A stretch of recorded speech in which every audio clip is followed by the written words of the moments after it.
Hi hello ನಮಸ್ತೆ ಸ್ನೇಹಿತರೆ, ಎಲ್ರಿಗೂ ಕೂಡ ಮತ್ತೊಮ್ಮೆ ನಿಮ್ಮ ಯೂಟ್ಯೂಬ್ ಚಾನಲ್ಗೆ ಪ್ರೀತಿಯ ಸ್ವಾಗತ. KS ವಿಚಾರದಲ್ಲಿ ನಿನ್ನೆ ಒಂದಿಷ್ಟು ನುಡಿಮುತ್ತುಗಳನ್ನ ನಾನು ಕೇಳಿದೆ ಅಭ್ಯರ್ಥಿಗಳಿಂದ, ಕೆಲವರಿಂದ. ಸೊ ಆ ವಿಷಯ ಆದ ಮೇಲೆ ಒಂದಿಷ್ಟು ಮತ್ತೊಂದಿಷ್ಟು ವಿಚಾರಗಳು ನನ್ನ ತಲೆಯಲ್ಲಿ ಬಂತು. ಸೊ ಅದನ್ನ ನಿಮ್ಮೊಟ್ಟಿಗೆ ಹಂಚಿಕೊಳ್ಬೇಕು ಅಂಡ್ ಎಲ್ಲದಕ್ಕಿಂತ ಪ್ರಮುಖವಾಗಿ ಸಚಿವರಾದಂಥ KH ಮುನಿಯಪ್ಪ ಅವರು ಬರೆದಂಥ ಪತ್ರದ ಬಗ್ಗೆ ನಿನ್ನೆ ನಾನು ವಿಡಿಯೋವನ್ನು ಮಾಡಿದ್ದೆ. ಸೊ ಒಟ್ಟು 28 ನೋಟಿಫಿಕೇಶನ್ಗಳನ್ನ ಅವರು ಈ ಮರು ಅಧಿಸೂಚನೆ ಮಾಡಿ ಅಂತೇಳಿ ಸರ್ಕಾರಕ್ಕೆ ಮನವಿಯನ್ನು ಮಾಡ್ಕೊಂಡಿದ್ದಾರೆ. ಸೊ 28 ನೋಟಿಫಿಕೇಶನ್ಗಳಲ್ಲಿ 384 KS ಗೆಜೆಟೆಡ್ ಪ್ರೊಬೇಷನರಿ ನೇಮಕಾತಿ ನೋಟಿಫಿಕೇಶನ್ ಕೂಡ ಇದೆ. ಸೊ ಒಂದು ವಿಷಯ ಸ್ಪಷ್ಟವಾಗಿ ಹೇಳ್ತೀನಿ, ಯಾರೆಲ್ಲ KS ಹೊಸ ನೋಟಿಫಿಕೇಶನ್ಗಾಗಿ ಕಾಯ್ತಾ ಇದ್ದೀರಾ, ಸೊ ನಿಮಗೆ ಅಷ್ಟು ಬೇಗ ಹೊಸ ನೋಟಿಫಿಕೇಶನ್ ಆಗೋದಕ್ಕೆ ಸಾಧ್ಯ ಇಲ್ಲ. ಯಾಕಂದ್ರೆ ಈ 384 KS ನೋಟಿಫಿಕೇಶನ್ ಕಂಪ್ಲೀಟ್ ಆದ್ರೆ ತಾನೇ ಹೊಸದಾಗಿ ನೋಟಿಫಿಕೇಶನ್ ಮಾಡೋದು. ಸೊ ಒಟ್ಟಾರೆ ಇಲ್ಲಿವರೆಗೂ ಈಗಿರುವ KS ನೋಟಿಫಿಕೇಶನ್ ಮೇಲೆ 30ಕ್ಕೂ ಹೆಚ್ಚು ಕೇಸ್ಗಳಿವೆ. ಅಂಡ್ ಈಗ ಆಲ್ರೆಡಿ ಹೈಕೋರ್ಟ್ ಅಲ್ಲಿ 56% ರಿಸರ್ವೇಶನ್ ಕೇಸು ನಡೀತಾ ಇದೆ. KAT ಅಲ್ಲಿ ಕ್ವಶನ್ ಪೇಪರ್ ಕೇಸ್ ಇನ್ನೂ ಇದೆ, ಕನ್ನಡ ಟ್ರಾನ್ಸ್ಲೇಷನ್ ಎರಡದು. ಸೊ ಇಷ್ಟೆಲ್ಲ ಆದ್ರೂ ಕೂಡ KPSC ಅದನ್ನ ರೀನೋಟಿಫಿಕೇಶನ್ ಮಾಡೋದಕ್ಕೆ ಸಿದ್ಧ ಇಲ್ಲ. ಇಡೀ ಕರ್ನಾಟಕ ರಕ್ಷಣಾ ವೇದಿಕೆ ಸಾವಿರಾರು ಜನ ಅಭ್ಯರ್ಥಿಗಳು ಫ್ರೀಡಂ ಪಾರ್ಕ್ ಅಲ್ಲಿ ಹೋರಾಟ ಮಾಡಿದ್ರು ಕೂಡ ಅವರು ಮರು ಅಧಿಸೂಚನೆಯನ್ನ ಮಾಡಿಲ್ಲ. ಕಾರಣ ಇಷ್ಟೇ, ಅವರು ಆ ಪರೀಕ್ಷೆಯಲ್ಲಿ ದೊಡ್ಡ ಅಕ್ರಮವನ್ನ ಮಾಡಿದ್ದಾರೆ ಆಲ್ರೆಡಿ. ಅದು ಸತ್ಯ. ಈಗ KPSC ಮಾಡೋ ಅಕ್ರಮಗಳು ನಮಗೆ ಏನು ಅಂತ ಗೊತ್ತಿರುತ್ತೆ, ಸಾಕ್ಷಿಗಳಿಲ್ಲ ಅನ್ನೋ ಒಂದು ಕಾರಣಕ್ಕೆ ಯಾರು ಕೂಡ ಅದರ ವಿರುದ್ಧ ಮಾತಾಡೋಕೆ ಹೋಗಲ್ಲ. ಅಂಡ್ ನೀವೆಲ್ಲ ಅಭ್ಯರ್ಥಿಗಳು ಕೆಲವರು ಇದಿರಲ್ಲ, ಏನು ಅಂದ್ರೆ ಕಷ್ಟಪಟ್ಟು ಪರೀಕ್ಷೆ ಓದೋರು ಏನು ಮಾಡಬೇಕು ಅಂತ ನಿಮ್ಮೆಲ್ಲರ ಆಶೀರ್ವಾದದಿಂದ KPSC ದೊರೆ 200 ಎಕರೆ ಜಮೀನನ್ನ ಖರೀದಿ ಮಾಡಿದಾರಂತ. ನಿಮ್ಗೆ ಏನಾದ್ರು ಸಾಕ್ಷಿ ಬೇಕು, ವಿತ್ ಸರ್ವೆ ನಂಬರ್ ಬೇಕು, ಏನಾದ್ರು ಬೇಕು ಅಂದ್ರೆ ಹೇಳಿ, ಕೊಡೋಣ, ದಾಖಲೆಗಳನ್ನೇ ಕೊಡೋಣ. ಯಾಕಂದ್ರೆ ನಾವೇನು ಬೇರೆ ಕಡೆಯವರು, ಬೇರೆ ರಾಜ್ಯದವರು, ಬೇರೆ ದೇಶದವರಲ್ಲ, ಇಲ್ಲೇ ಇರೋರು, ಎಲ್ಲವನ್ನ ನೋಡ್ಕೊಂಡ್ ಬಂದಿರೋರು. ಅಂಡ್ ಇನ್ನೊಂದು ಹೇಳ್ತೀನಿ, ಕಷ್ಟಪಟ್ಟು ಪರೀಕ್ಷೆ ಬರೆದ್ರೆಲ್ಲ ಪ್ರಾಮಾಣಿಕರು ಹಂಗಾರೆ KPSC ನಡೆಸೋ ಪರೀಕ್ಷೆಗಳಲ್ಲಿ ಆಯ್ಕೆ ಆಗ್ತಾರ? ಹಂಗಾರೆ PDO ಪರೀಕ್ಷೆಯಲ್ಲಿ ಯಾಕೆ ಆಯ್ಕೆ ಆಗಲಿಲ್ಲ? ಕಮರ್ಷಿಯಲ್ ಟ್ಯಾಕ್ಸ್ ಇನ್ಸ್ಪೆಕ್ಟರ್ ಯಾಕೆ ಆಯ್ಕೆ ಆಗಲಿಲ್ಲ? ಈವನ್ KS ಫಿಲಿಮ್ಸ್ ಅಲ್ಲಿ ಎಷ್ಟು ಜನ ಶ್ರಮ ಪಟ್ಟು ಓದೋರು ಆಯ್ಕೆ ಆಗಿದ್ದಾರೆ? ಹಂಗಂತ ಎಲ್ಲರೂ ನಾನು ಅಕ್ರಮ ಮಾಡಿದ್ದಾರೆ ಅಂತ ಹೇಳ್ತಿಲ್ಲ, ಬಟ್ ಮಾಡಿದ್ದಾರೆ. ಸೊ ಅದಕ್ಕೆ ಅವರು ಈ ಪರೀಕ್ಷೆಯಲ್ಲಿ ತುಂಬಾ ಗಟ್ಟಿಯಾಗಿ ನಿಂತ್ಕೊಂಡಿದ್ದಾರೆ. ಇದನ್ನ ಏನೇ ಆದ್ರೂ ನಾವು ರೀನೋಟಿಫಿಕೇಶನ್ ಮಾಡ್ಬೋದು. ಅಷ್ಟು ಕ್ವಶನ್ ಪೇಪರ್ ಲೋಪದೋಷ ಇದ್ರೂ ಕೂಡ ಹೈಕೋರ್ಟ್ ಅಲ್ಲಿ ಅವರು ಮುಖ್ಯ ಪರೀಕ್ಷೆ ನಾವು ಇವ್ರನ್ನ ಹಲೋ ಮಾಡ್ತೀವಿ ಅಂತ ಹೇಳಿದ್ರೆ ಹೊರತು ನಾವು ಮತ್ತೊಮ್ಮೆ ಪರೀಕ್ಷೆ ಮಾಡ್ತೀವಿ ಅಥವಾ ರೀನೋಟಿಫಿಕೇಶನ್ ಮಾಡ್ತೀವಿ ಅಂತ ಯಾವತ್ತೂ ಹೇಳಿಲ್ಲ. ಅಂಡ್ ಇದೆಲ್ಲದಕ್ಕಿಂತ ಹೆಚ್ಚಾಗಿ KS ಪೂರ್ವಭಾವಿ ಪರೀಕ್ಷೆಯಲ್ಲಿ ದೊಡ್ಡ ಮಟ್ಟದ ನಿಯಮದ ಲೋಪ ಆಗಿದೆ. ಆಲ್ರೆಡಿ 1:15 ಸೆಲೆಕ್ಟ್ ಮಾಡಬೇಕಾಗಿತ್ತು ಮುಖ್ಯ ಪರೀಕ್ಷೆಗೆ, ಸೊ ಅದಾಗಿಲ್ಲ. ರೋಸ್ಟರ್ ಅಲ್ಲೂ ಕೂಡ ತಪ್ಪಿದೆ. ಇಷ್ಟೆಲ್ಲ ತಪ್ಪಿರುವ ನೋಟಿಫಿಕೇಶನ್ ಅನ್ನ ಇವ್ರು ಇನ್ನು 10 ವರ್ಷ ಆದ್ರೂ ಮುಗಿಸಲ್ಲ. ಇದು ಹೈಕೋರ್ಟ್ ಅಲ್ಲಿ ಮುಗಿಯುವಂಥದ್ದಲ್ಲ, ಇವನ್ ಸುಪ್ರೀಂ ಕೋರ್ಟ್ಗೂ ಹೋಗುತ್ತೆ. ನಾಳೆ ಹೈಕೋರ್ಟ್ ಅಲ್ಲಿ ಇನ್ ಕೇಸ್ ಅಭ್ಯರ್ಥಿ ಪರ ತೀರ್ಪು ಬಂದಿಲ್ಲ ಅಂದ್ರೆ ಮತ್ತೆ ಅವರು ಸುಪ್ರೀಂ ಕೋರ್ಟ್ಗೆ ಹೋಗ್ತಾರೆ. ಇದು ಫೈಟ್ ನಡೀತಾನೆ ಇರುತ್ತೆ. ಅಂತಿಮವಾಗಿ ರಿಸಲ್ಟ್ ಬರೋದಕ್ಕೆ ಇನ್ನು 10 ವರ್ಷ ಆಗುತ್ತೆ. ಅಲ್ಲಿ 10 ವರ್ಷದವರೆಗೂ ನೀವು ಎಲ್ಲರೂ ಕಾಯ್ಕೊಂಡಿರ್ತೀರಾ. ಸೊ ಅದ್ರ ಬದಲಾಗಿ ಏನು ಸಚಿವರಿಗೆ ಮನವಿ ಮಾಡಿಕೊಂಡು, ಸರಿ ಆಯ್ತು, ಹಿಂಗೋ ಈ ಒಳ ಮೀಸಲಾತಿನ ಅನ್ವಯಿಸಿ ಹೊಸದಾಗಿ ನೋಟಿಫಿಕೇಶನ್ ಮಾಡಿ ಅಂತ ಸಚಿವರೇ ಒತ್ತಡವನ್ನು ಹಾಕ್ತಿದ್ದಾರೆ ಸರ್ಕಾರದ ಮೇಲೆ. ಸೊ ನೀವೆಲ್ಲ ಯಾರಿಗೆಲ್ಲ ಕ್ವಶನ್ ಪೇಪರ್ ವಿಚಾರದಿಂದ ಅನ್ಯಾಯ ಆಗಿದೆ, ಕನ್ನಡ ಮಾಧ್ಯಮ ಅಭ್ಯರ್ಥಿಗಳು, ನೀವೆಲ್ಲರೂ ಕೂಡಲೇ ನಿಮ್ಮ ಸ್ಥಳೀಯ ಯಾರು ನಾಯಕರಿದ್ದಾರೆ ಅವರಿಗೆ ಅಂಡ್ ಸಚಿವರಾದಂಥ KH ಮುನಿಯಪ್ಪ ಅವರಿಗೆ ಕರೆ ಮಾಡುವ ಮೂಲಕ ಈ ವಿಷಯವನ್ನ ತಿಳಿಸಿ, ಮನವರಿಕೆ ಮಾಡಿಕೊಡಿ.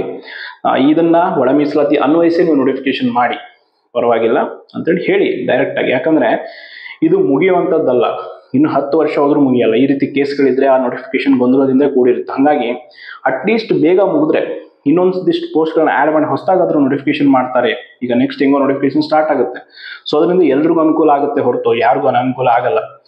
ನಾವು ಶ್ರಮಪಟ್ಟು ಪರೀಕ್ಷೆ ಬರೆದಿದ್ರೆ ನೀನು ಓದಿರ್ತೀಯ, ನೀನು ಇವತ್ತು ಬರೀತೀಯ, ನಾಳೆನೂ ಬರೀತೀಯ. ಎಂತೆಂಥ ಮಾತುಗಳು ಅಂದ್ರೆ ಕೆಲವ್ರದ್ದು, ಅಪ್ಪ ಅಮ್ಮ ಅಕ್ಕ ಈ ತರ ವೈಯಕ್ತಿಕವಾಗಿ ಕೂಡ ಮಾತುಗಳನ್ನ ಹಾಡಿದ್ರು. ಬಟ್ ಅವ್ರಿಗೆ ಅದೇನು ಅದರಲ್ಲಿ ಏನಿದೆಯೋ ಗೊತ್ತಾಗ್ತಿಲ್ಲ ನನಗೆ. ಯಾಕಂದ್ರೆ ಇಲ್ಲಿ ಲಕ್ಷಾಂತರ ಜನ ಅಭ್ಯರ್ಥಿಗಳು ಪರೀಕ್ಷೆ ಬರೆದಿದ್ದಾರೆ. ಸೊ ನೀವು 4 ಜನ ಅಷ್ಟೇ ಬರೆದಿಲ್ಲ, ಬಟ್ ಎಲ್ಲರಿಗೂ ಕೂಡ ಸಮಸ್ಯೆ ಆಗಿದೆ. ಪ್ರಶ್ನೆ ಪತ್ರಿಕೆಯಿಂದ ತುಂಬಾ ಜನ ಸಮಸ್ಯೆನ ಅನುಭವಿಸಿದ್ದಾರೆ. ಸೊ ಹಂಗಾಗಿ ಅವರೆಲ್ಲರೂ ಅವಾಗ ರೀನೋಟಿಫಿಕೇಶನ್ ಕೇಳಿದ್ರು, ಬಟ್ ಅದನ್ನ ಪಾಸಿಬಲ್ ಆಗಲಿಲ್ಲ. ಮುಖ್ಯ ಪರೀಕ್ಷೆ ನಡೆಸಿದ್ರು. ಈಗ ಇನ್ನೇನು ಫಲಿತಾಂಶಕ್ಕೆ ಸ್ಟೇ ಇದೆ. ಆ ಸ್ಟೇ ವೆಕೇಟ್ ಮಾಡಬೇಕು ಅಂದ್ರೆ ಈ ಕೇಸ್ ಕ್ಲಿಯರ್ ಆಗ್ಬೇಕು. ಈ ಕೇಸ್ ಕ್ಲಿಯರ್ ಆಗಬೇಕು ಅಂದ್ರೆ ಇನ್ನು ಆರ್ಗ್ಯುಮೆಂಟ್ಸ್ಗಳು ನಡೀತಾನೆ ಹೋಗ್ಬೇಕು, ಹಿಯರಿಂಗ್ಗಳು. ಸೊ ಇದು ಒಟ್ಟಾರೆ ಮುಗಿಯದ ಕತೆ. ಹಂಗಾಗಿ ಮರು ಅಧಿಸೂಚನೆ ಮಾಡಿಬಿಡಿ ಅಂತ ಮನವರಿಕೆಯನ್ನ ಮಾಡಿಕೊಡ್ಬೇಕಾಗಿದೆ. ಅಂಡ್ ಸಚಿವರು ಕೂಡ ಅಷ್ಟೇ. ಅಂಡ್ ಎಲ್ಲದಕ್ಕಿಂತ ಹೆಚ್ಚಾಗಿ ಒಳ ಮೀಸಲಾತಿಯ ಲಾಭವನ್ನು ಪಡೆದಿರುವಂತ ಈಗ ಸಮುದಾಯಕ್ಕೆ ಈ ರೀತಿ ಎಕ್ಸಾಮ್ ಇದೇನಾದ್ರೂ ಕಂಟಿನ್ಯೂ ಆದ್ರೆ ಅವರಿಗೆ ನಿಜವಾಗ್ಲೂ ಅನ್ಯಾಯ ಆಗುತ್ತೆ ಅಂತ ಸಚಿವರು ಹೇಳ್ತಾ ಇರೋದು. ಯಾಕಂದ್ರೆ ಅವರು ಇಷ್ಟು ವರ್ಷ ಶ್ರಮಪಟ್ಟು ಹೋರಾಟ ಮಾಡಿಕೊಂಡು ನ್ಯಾಯಯುತವಾಗಿ ಪಡ್ಕೊಂಡಿರುವಂತ ತೀರ್ಪದು. ಸೊ ಹಂಗಾಗಿ ಅವರಿಗೆ ಈ ಒಂದು ಅಧಿಸೂಚನೆಯಲ್ಲೂ ಕೂಡ ನ್ಯಾಯ ಬೇಕು ಅಂತ ಅವ್ರು ಕೇಳ್ತಾ ಇದ್ದಾರೆ. ಅಂಡ್ ಈವನ್ KS ತಿದ್ದುಪಡಿ ಅಧಿಸೂಚನೆ ಆಗಿರುವಂತದ್ದು. ಸೊ ಅದಕ್ಕೆ ನಾನು ಸಾಕ್ಷಿಗಳನ್ನ ಸ್ಕ್ರೀನ್ ಮೇಲೆ ತೋರಿಸ್ತಾ ಇದ್ದೇನೆ. ತಿದ್ದುಪಡಿ ಅಧಿಸೂಚನೆ ಆಗಿರುವಂಥದ್ದು 2ನೇ ಬಾರಿ. ಹಂಗಾಗಿ ಇದನ್ನ ಅವರು ಕೇಳ್ತಾ ಇದ್ದಾರೆ. ಒಟ್ಟಾರೆಯಾಗಿ KPSC ನಾಳೆಯ ಅಥವಾ ಇವತ್ತು 2 ದಿನದಲ್ಲಿ ಒಂದು ಅಧಿಕೃತವಾದಂತ ನಿರ್ಧಾರವನ್ನು ಕೈಗೊಳ್ಳುತ್ತೆ. ಇನ್ ಕೇಸ್ ಇಷ್ಟೆಲ್ಲ ಆದ್ರೂ KPSC ರೀನೋಟಿಫಿಕೇಶನ್ ಮಾಡಕ್ಕೆ ಒಪ್ಪಿಲ್ಲ ಅಂದ್ರೆ ತಿಳ್ಕೊಂಡ್ಬಿಡಿ, ಖಂಡಿತವಾಗಿ ದೊಡ್ಡ ಮಟ್ಟದ ಅಕ್ರಮವನ್ನು ಅವರು ಈ ಒಂದು ನೇಮಕಾತಿಯಲ್ಲಿ ಎಸಗಿದ್ದಾರೆ ಅನ್ನೋದಕ್ಕೆ ಬೇರೆ ಯಾವುದೇ ಸಾಕ್ಷಿ ಬೇಕಾಗಲ್ಲ. ಸೊ ಅಷ್ಟರ ಮಟ್ಟಿಗೆ ಅದು ಇದೇ ವಾಸ್ತವತೆ. ಸೊ ಹಂಗಾಗಿ ಅವರು ಪರೀಕ್ಷೆಯನ್ನು ಯಾವುದೇ ಕಾರಣಕ್ಕೂ ಮರುಪರೀಕ್ಷೆ ಮಾಡೋದಕ್ಕೆ ಬಿಡ್ಡಿಲ್ಲ. ಅಂಡ್ KPSC ಕುಂತಿರುವಂತ ಎಲ್ಲ ಕುಳಗಳ ಸಂಬಂಧಿಕರು ಕೂಡ ಸೀಟ್ಗಳನ್ನು ಹಂಚಿಕೊಂಡಿದ್ದಾರೆ, ಹುದ್ದೆಗಳನ್ನ. ಅವು DYSP ಆಗಿರ್ಬೋದು, AC ಆಗಿರ್ಬೋದು, ಎಲ್ಲವೂ ಕೂಡ ಇದೆ.